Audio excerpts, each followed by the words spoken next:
Turmush o'rtog'ingiz yoningizda bo'lgani boshqacha ekan. Saida Rametova oilasi boshiga tushgan sinovlar haqida. O'zbekiston xalq artisti Saida Rametova Milliy telekanalining Ayol qalbi ko'rsatuvi mehmoni bo'ldi. Aktrisa ko'rsatuv davomida o'zini o'ylantirgan mavzular xususida gapirdi. Niyatlarim ijobat bo'ldi.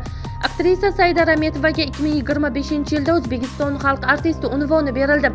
Uning so'zlariga ko'ra, bu unvonni o'zidan ham ko'p muxlislari kutgan. Men xalq artisti unvonini olishimni kutmagandim. Chunki hali mendan oldin bu unvonni oladigan ustozlarimiz bor edi.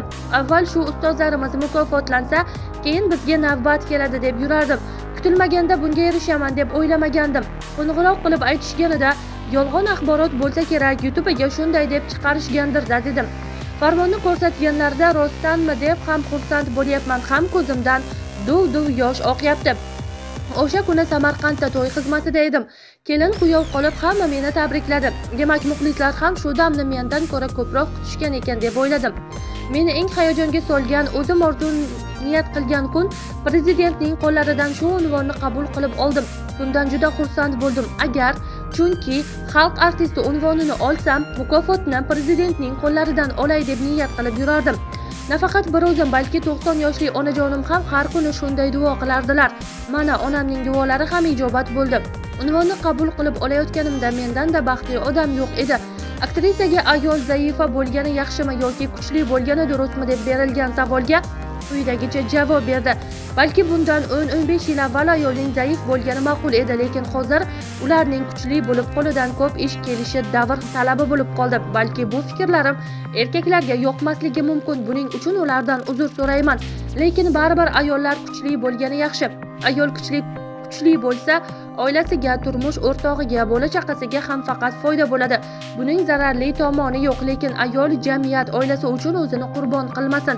Yaxshi ma'noda o'zini yaxshi ko'rsin, hurmat qilsin. Oilada, jamiyatda, ish joyida o'zining hurmat izzatini o'rnata olsin. Chunki agar u bugun bunga, ertaga unga qurbon bo'laversa, keyinchalik hech kimga aylanib qoladi, deydi aktrisa. Ayolni yetishmovchilik qaritadi. Ayolni yetishmovchilik va tuhmat qaritadi. Hayot uni qiynab qo'ygan bo'lsa yoki dilidagi orzulariga erishmayotgan bo'lsa, shularning barchasi uni qaritadi. Shunday deb o'ylayman, lekin xohlardimki har bir ayol bevaqt qarimasin, bevaqt sochlariga oq tushmasin, dili og'rimasin, qalbi hamisha mehrga to'la bo'lsin. Turmush o'rtog'ingizning yoningizda bo'lgani boshqacha ekan baribir. Kun kelib umr yo'ldoshim Jumadilla Rametov shunday kasallikka duchor bo'ladi deb hech ham o'ylamagandim. Lekin bu ham Allohning bir sinovi. Boshida juda ko'p ko'nglim og'ridi, lekin odam bora hammasiga ko'nikarkan. Kezi kelsa soppa-sog' yurib turgan do'stlarimizdan ayrildik. Hayotning 15i yorug' bo'lsa, 15i qorong'u. Lekin Jumadilla Rametov hozir teatrda ishlamayotgan, xotirasini yo'qotgan bo'lsa ham yonimda nafas olib turibdi. Uning hayot ekanini his qilib turish ham katta baxt, deydi aktrisa Saida Rametova.